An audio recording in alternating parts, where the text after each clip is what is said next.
continuously read. Oh, sorry. I'm so on a roll now that I forget. I do continuously read Seth Godin's blog and all of his blog posts.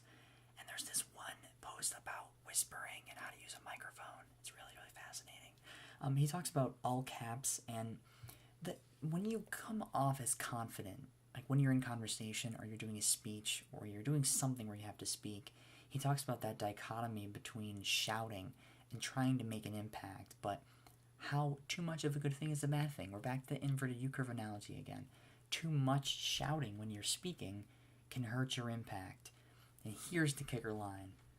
We feel speech and words long before we hear the words, and we hear the words long before we understand them. So if I begin a YouTube video shouting at the screen, sure, it would probably get your attention. But if I whispered like this, maybe you'd listen a little bit better to what I'm trying to say. The solution is simple. Whisper. Practice whispering. It's just a really, really neat concept that you can whisper wherever you go. You can lower your voice, slow your pace, and talk more quietly. And maybe that'll cause the person to ask you what you're saying. Maybe they'll have to double check to make sure that you're saying something they understand.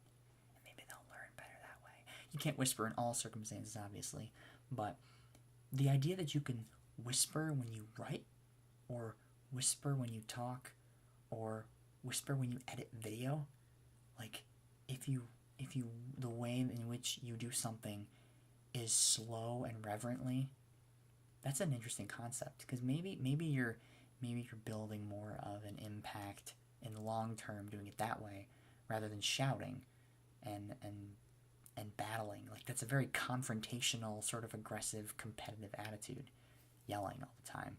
I mean, nobody likes a yelling person during a like classical music concert, but in a rock concert, sure. I guess it does. There are a lot of variables and causes when it comes to that. But when we know people do things, when we get scared and we get nervous, and even I do it too. I mean, I'm not speaking for everybody. I'm speaking for myself. It's easy to like get into yelling, and that seems like a very reactive response, though, instead of whispering. Shouting destroys intimacy, hurts our impact, an impact that comes from authenticity. Yeah, you can be putting on a character when you're shouting too. That's another point I like to think about. So, just a nugget of thought today. How are you whispering in what you do?